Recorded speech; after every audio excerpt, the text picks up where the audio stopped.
Welcome back to the Chef One podcast. We are doing all things predictions today. We're going to be predicting who comes out on top in each and every single team. So which driver performs better in the Drivers' Championship. So we'll do it in reverse championship order in sort of typical Chef One fashion. That seems to be the sort of habit we're getting into. So that means we are starting off with Haas. Seb, who do you think will come out on top between Kevin Magnussen and Nico Hülkenberg? I think based on last year's performances, I think no surprise, we've gone for Nico Hülkenberg. Yeah. I think it's pretty obvious. I could see Magnussen actually coming out on top just because I think both of them are going to be competing for such little points. Yeah. If Magnussen somehow gets 1 point, that could be enough. Yeah. Like, it could be a stroke of luck, even if, as you said, like Hülkenberg performs better consistently throughout the season. But I do think Hülkenberg will have at least one race where he gets a P9, and that will be enough. So yeah, it's going to be very close, but maybe not the actual performances that close. It could be something as simple as maybe a sort of prematurely ended sprint race qualifying session, and then Kevin Magnussen sort of in like P7 or something like that, and there maybe luck falls his way, finishes the season with 3 points, and that's 3 points more than Hülkenberg, who it goes 24-0 in qualifying and stuff like that. But no, I'm with you. I think again, based on other predictions that we've made in other videos, it has to be Nico Hülkenberg to come out on top. Not only did Kevin Magnussen not perform well last season, I thought Hülkenberg was actually quite strong. I thought it was a really nice return to the grid for Nico Hülkenberg. I think particularly in qualifying as well, a surprising amount of Q3 appearances. I mean, Amy, are you with us? Yeah, no, I'm with you. I love Kevin Magnussen, but I do predict he's not going to be in the sport at the end of the year, so surely Hülkenberg has to be on top. Like you said though in our other reacting to our prediction video, Hülkenberg only got his points through sprint races, and again I do think it's going to be through being like that close. But yeah, I think he had a big breakout of the sport and then came back in, and I think he hit the ground running for what that car is, and I think with a year's experience now he's just gonna not flourish, but he'll do better than Magnussen. So as good as you can do in a car that is going to be as poor as the Haas car will be for this season. Sauber, Guan Yu Zhou, Valtteri Bottas. Seb? I've actually gone for Valtteri Bottas. Maybe a little bit controversial. I think obviously Zhou's been growing year on year in the sport. I just think Bottas, even though as you predicted in a different video he's going to retire at the end of the season, I do think again it will be a little bit like Haas, that they won't be competing for loads of points. I think Bottas is a more consistent driver. He's consistently going to get as close to the ceiling of a car as he can compared to Zhou, where he will have heights that are pretty good, but he's still lacking in consistency. So I do think Bottas will get a couple of P9, P10s here and there, and that'll be pretty much like Haas, just enough to get the job done. Yeah, I mean, even though I predicted in another video that Valtteri Bottas will retire at the end of the season, doesn't necessarily mean he still won't perform Guan Yu Zhou, maybe in the Drivers' Championship. So, I mean, he's still not a terrible driver by any means, certainly past his peak, but, it could be a chance that he just maybe finds some sort of consistency if that stake kick Sauber car isn't too undrivable, if it is sort of, fighting in the points around particular circuits. Maybe Valtteri Bottas can string together some P9s here and there. But I'm gonna go with my sort of head and say Guan Yu Zhou, just because I don't want to be a bit hypocritical and say that Bottas will finish ahead of him. I think it might be a case of Guan Yu Zhou finishes in like a random P5 one race. Say he gets really lucky with the strategy and people retire left, right, and centre. And it might just be him there, or it just could be a solid season from Zhou, because he has grown since he first arrived in the sport. I mean, he had a really strong debut as well. I think this will be the year that he eventually pips Valtteri Bottas in the championship, and I've gone with Guan Yu Zhou. Amy? Yeah, I've gone for Zhou as well. I just think he's been slowly working his way up every season. He's mature, he's very mature, he never puts a foot wrong, and I think to stay in the sport he has got to perform this year, and I think he's going to have that extra. I predicted this last season, that he needs to prove more than Valtteri, and I think that's going to be my reason again. He just needs to prove a bit more. So I've gone for Zhou Guan Yu as well. Yeah, he's definitely driving with sort of more comfort in his seat, I would say, obviously with the money that he brings in, and obviously Valtteri's getting a bit older. I'd say he's got sort of more security in his seat than Bottas does, despite the fact that Bottas has sort of outperformed him per se, although it has been pretty evenly matched, I think. And with Bottas, as a driver, maybe his ability beginning to regress, Zhou's only going to get better, and so I think eventually the pendulum will sort of swing in towards the momentum of Guan Yu Zhou. We're going to talk about RB now, the sort of highly anticipated RB with a lot to talk about between their two drivers. Seb, you were saying that Yuki Tsunoda will be promoted to Red Bull according to your predictions, so that obviously means that he'll come out on top against Daniel Ricciardo in your opinion, no? Yeah, as I said in our other predictions video, I think that it's going to be my driver of the year, and I think for that reason, I've gone into all the reasons there. I won't bore you again with them all. I just think he's going to have a really strong year, and I think actually with a car that's going to compete, I think he'll get the most out of it. And I think it'll be really close though, and I do think that Daniel still has a chance of getting promoted to Red Bull, even if he gets beaten by Tsunoda, as long as it's quite close. I mean, for as long as Daniel Ricciardo is driving for your team, you've got maybe one race where he just pulls off an absolute sort of magical miracle race. His torrid time at McLaren, he still won a race there. Exactly. You know what I mean? And so you've got that sort of moment of madness that could see Daniel Ricciardo push himself ahead of Yuki Tsunoda in the championship. Amy, do you think Ricciardo will finish ahead of Tsunoda? No, so I'm going for Yuki because that's good. Well, I predicted Again, in my line with your transfer that I think Yuki will be the driver to go to Red Bull. I think it'll be a lot closer than I've kind of made out in that video, because Daniel did really impress me this last weekend with testing. Again, it's only testing, but he did impress me. However, I think the fact that Yuki had 3 different teammates last year and still took on that leadership role and still kind of maybe not Liam Lawson, but he outperformed the other two.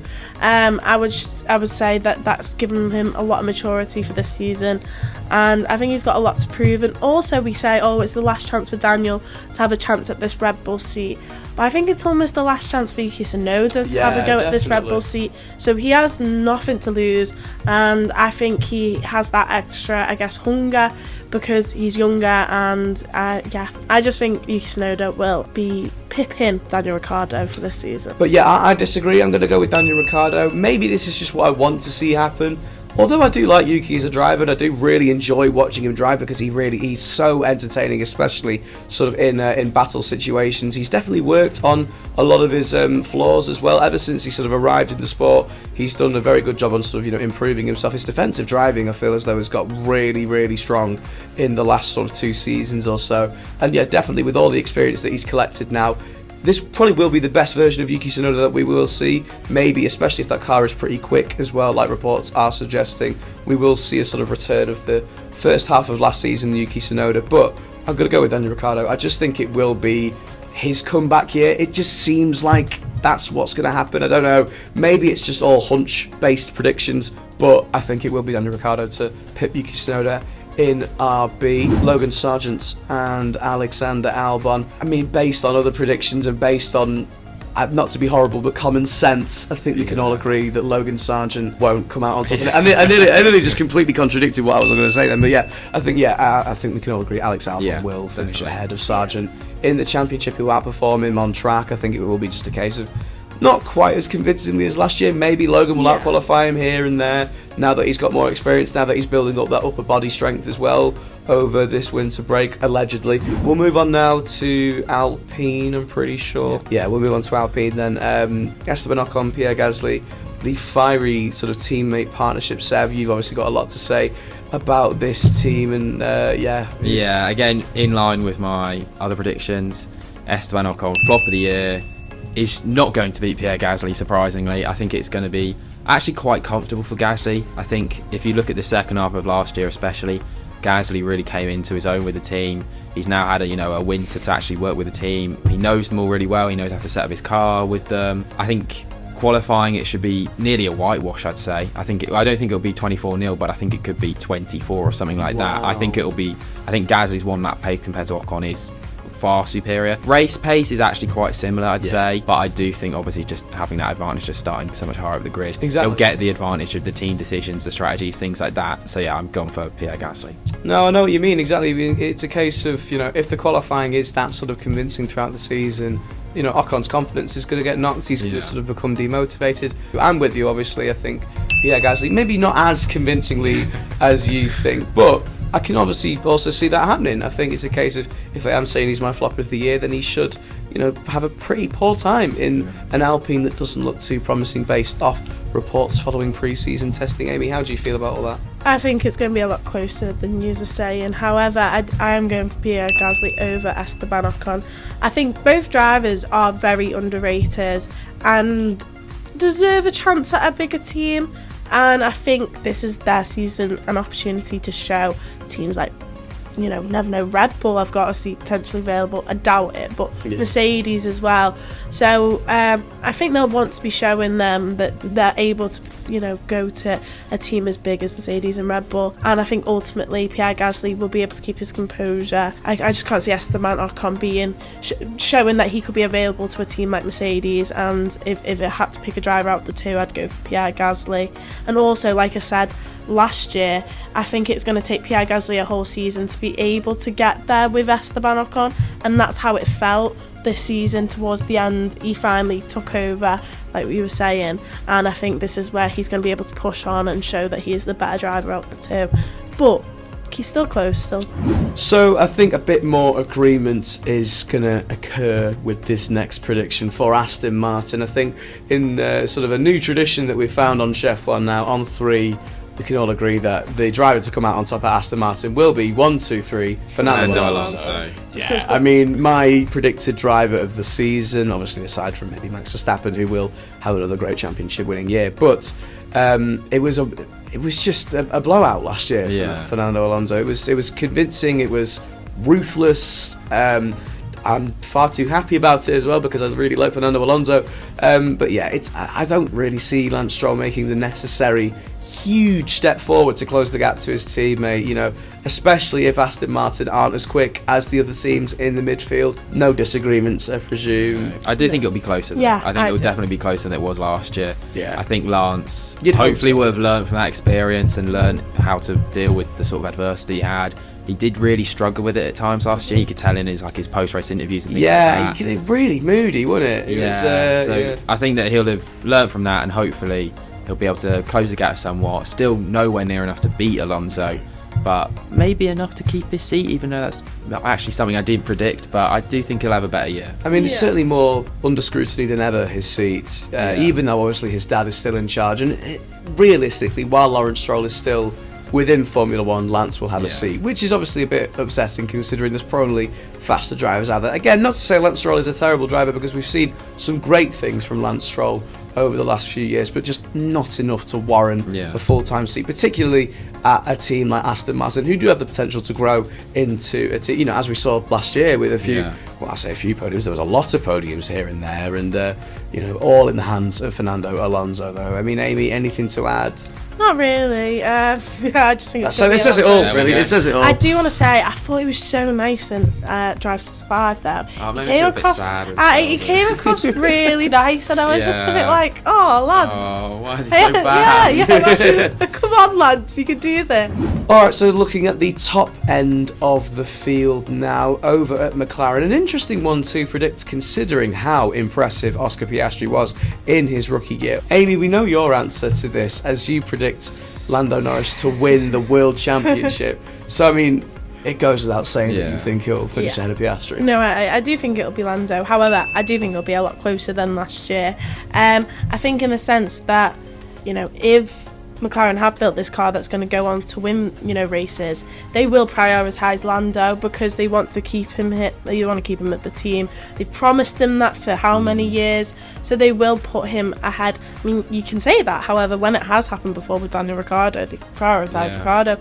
But I do think, he is slightly older driver now, and he's been there much longer. But I do think Oscar will get quite a few wins over not wins, but getting finishing above him in races and in qualifying. I think he's just got that maturity now. I just think they're a really exciting team, and I think as the years go on and they are hopefully still there, it'll just get better and better, and they'll push one another. And again, I think that's what gives me the hope that maybe if Lando was to go and win a championship, other than Max Verstappen, the other person pushing him more than most is Oscar Piastri, and that's why I love that pairing of them two on the grid. So Lando, obviously, but a lot more closer than last year. I mean, it has the potential to be one of the closest inter-team battles across the course of the grid. I really want to say Oscar Piastri here, and I don't know why, but I've got a feeling, obviously he'll come on leaps and bounds, from where he left off last season, which was obviously a really strong rookie campaign with a sprint race win and just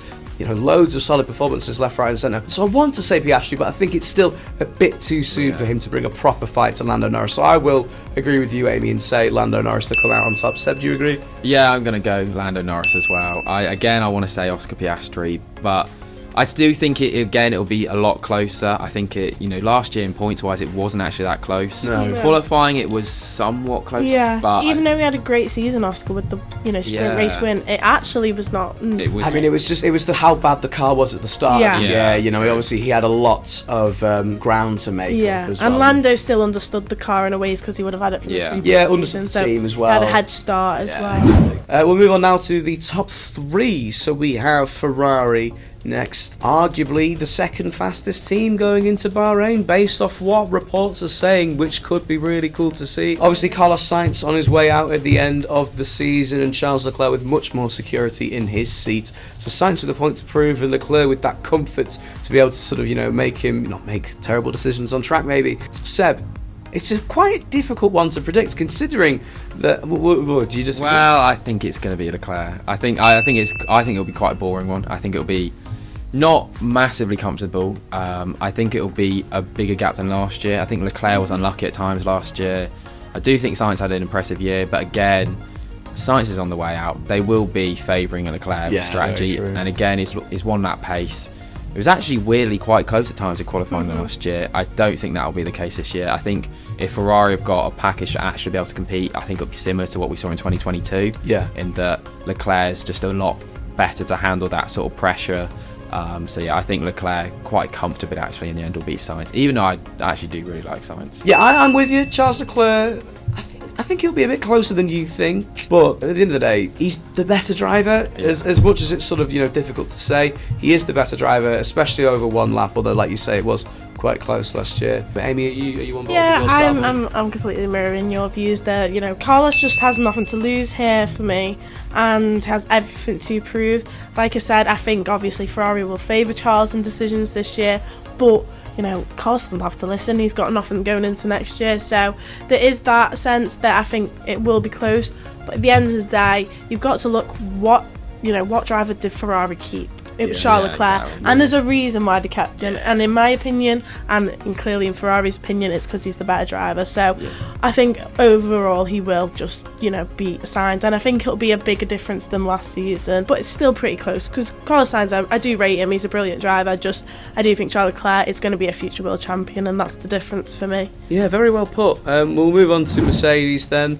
Lewis Hamilton versus George Russell. Which one of you said that he'd be the driver of the season? Amy. Amy. Yeah. So does that mean he'll finish ahead of Hamilton in the standings? Yeah, I do think that, and I think it's just the reasons that I said in that video is that the team are going to have more loyalties to George now. I don't think it'll be a bad season with Lewis and the Mercedes team. I think it'll be quite nice, but going forwards, that George is their future now, and that's who they've got to put first. I think George does look quite comfortable in that car, like I was saying in testing, and I just think it's quite an exciting season for George Russell. It's his team now, and I don't think he would have thought that when he moved there, and because it was obviously Lewis Hamilton, 7-time world champion, obviously he won 6 at Mercedes, so they loved him more than anything. But now it's George's team, and I think he's going to thrive in that position. But I still think Lewis Hamilton will come out on top. I think just the momentum that he had last season, really, really strong. Obviously, he's got that move to Ferrari next year. He's going to want to impress them as well. Not like it matters. He doesn't have to, it's all,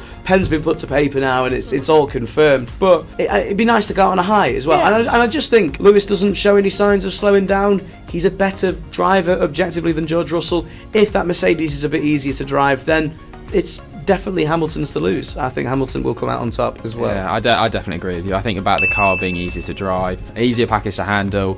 I just think Lewis Hamilton, I think, again, he's got something to prove. He's still got that fighting drive within him. I think 2022, obviously, when Russ did come out on top, it was obviously off the back of Abu Dhabi. We know what happened there. And the car was terrible as well. And I think last year he proved he is a better driver than Russell.